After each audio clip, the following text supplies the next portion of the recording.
Welcome back to Dose of Wellness.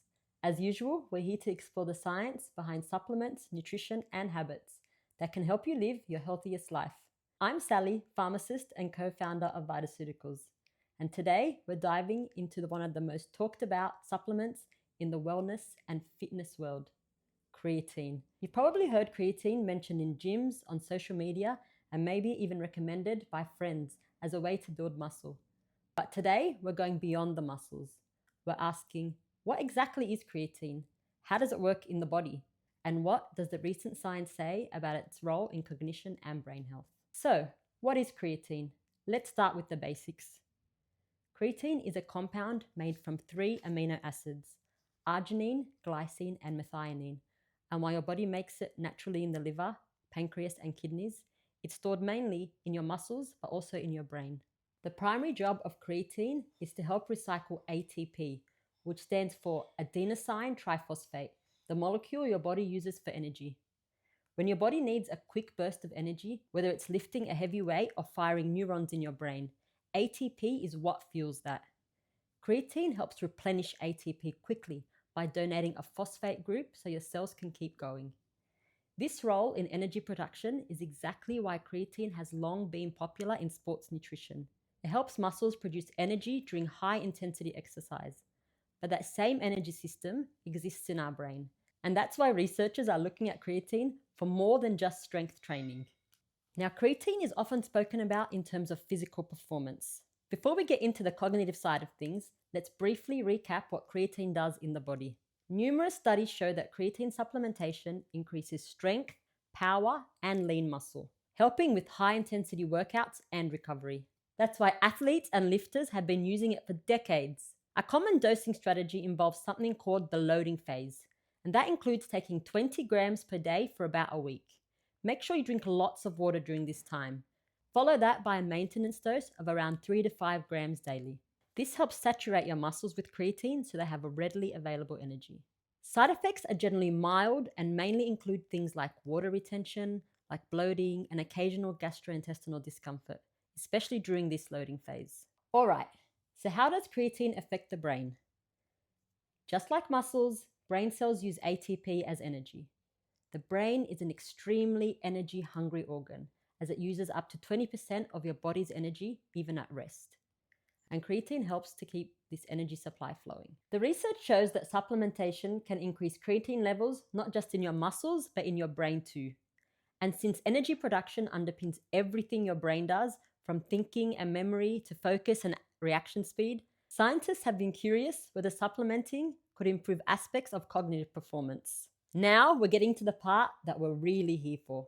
Does creatine improve cognitive function? The answer is complex, because while there's some promising evidence, the science is still evolving. While creatine is well known for its physical benefits, recent studies are uncovering on how it may play a role in supporting cognitive function, especially in areas like memory, attention, and mental clarity. Here's the promising evidence. A 2024 systematic review found that creatine monohydrate may support cognitive performance in adults, particularly in tasks involving processing speeds, working memory, and mental fatigue. These effects appear especially relevant during times of increased brain demand, such as stress, sleep loss, or aging. In fact, one standout study showed that a single dose of creatine helped reduce cognitive decline during sleep deprivation, improving mental sharpness compared to placebo. That's a big deal, considering how common mental fatigue is in today's world. And here's what we're learning. We now know that creatine's role in cellular energy, especially in the brain, is a key factor in cognitive potential. It may be particularly helpful when energy demands are high, such as during long work days, aging, intense learning periods, or recovery from illness or stress. While some studies in young, healthy individuals under normal conditions show smaller effects, this doesn't diminish the bigger picture. Creatine is emerging as a safe, well-tolerated nutrient with real promise for brain support. As with any emerging area, more high-quality studies are underway, but the direction is exciting and the science is steadily building. So, who might actually benefit from creatine's cognitive effects? Number one, older adults. Cognitive energy metabolism tends to decline with age. Some evidence suggests supplementation could help support mental performance in aging adults more than in young, healthy individuals. Number 2, people who are stressed or sleep deprived. Studies have shown benefits under cognitive stress, like lack of sleep, hint that creatine might help when energy demands are usually high. Number 3, vegetarians, vegans, or low creatine diets. People who don't get much creatine from food, like vegetarians or vegans, might experience a more noticeable benefit from supplementation. This is because creatine from meat and fish contributes to baseline levels in your body. So, whether you're lifting weights, juggling work and kids, heading into your 50s, or just trying to stay sharp, creatine isn't just safe for most people, it's something your body already uses every day. It won't hurt to have a little extra support on your board. But as always, check with your healthcare practitioner to make sure it's right for you and unique to your health needs. Alright, time for a quick Q&A break. We popped a sticker on Instagram earlier this week asking what you wanted to know about creatine. So here's what's been asked. Question number 1. Will creatine make me bloat? This is a big one and it's totally understandable. Creatine can cause a bit of water retention in the early days, but it's not the uncomfortable, puffy kind that many people worry about.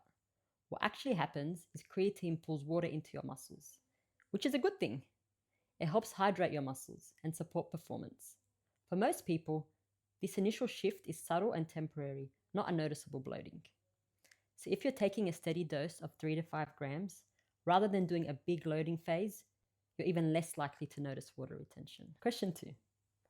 As women, will it make me look bulky or too muscly? This is such a common fear, and honestly, it's time we let go of it. Creatine doesn't suddenly make you grow large muscles overnight. What it does do is supports your natural strength and recovery. For women, that often means better performance in workouts, improved energy, and more lean muscle definition, not bulk. In general, for you to become bulky, you would need to train in an insane amount, eat a ton of protein, and that's not the case usually. So you don't have anything to worry about. Question 3. Does creatine cause hair loss? This one's popped up a lot online, and it stems from a single study in 2009 that suggested a potential link between creatine and increased DHT, a hormone associated with hair thinning. But here's the deal. The study didn't actually measure hair loss, just hormone levels, and the findings haven't been consistently repeated in other research. Right now, there's no strong evidence that creatine causes any hair loss. If you're prone to it, chat with your healthcare provider. But for most people, creatine use and hair changes aren't connected. Question 4. Is creatine safe for your heart? Yes. For healthy individuals, creatine is generally well tolerated and safe, including from a cardiovascular perspective. There's no research linking standard creatine supplementation with harmful effects on your heart. Of course, if you have any pre-existing heart conditions, consult with your doctor. To wrap up, here's what we can say with confidence about creatine. Creatine is a natural compound your body uses to support cellular energy, especially in muscles and the brain. Creatine supplementation is well studied for physical performance and is generally safe for most healthy adults. There is promising but not definitive evidence that creatine may help aspects of cognitive function, especially under stress or with aging. More research is needed before creatine can be recommended specifically for brain health in the general population. If you're curious about trying creatine, start with the well-researched form, that is creatine monohydrate, and talk to your healthcare provider, especially if you have any health concerns. Thanks for tuning into today's episode of Dose of Wellness. If you learned something new about creatine and how it might impact both your body and your brain, I'd love to hear from you. Subscribe for more episodes unpacking the science of supplements and healthy living. Until next time, keep asking questions, keep learning, and keep wellness at the center of your day. This is Sally signing off.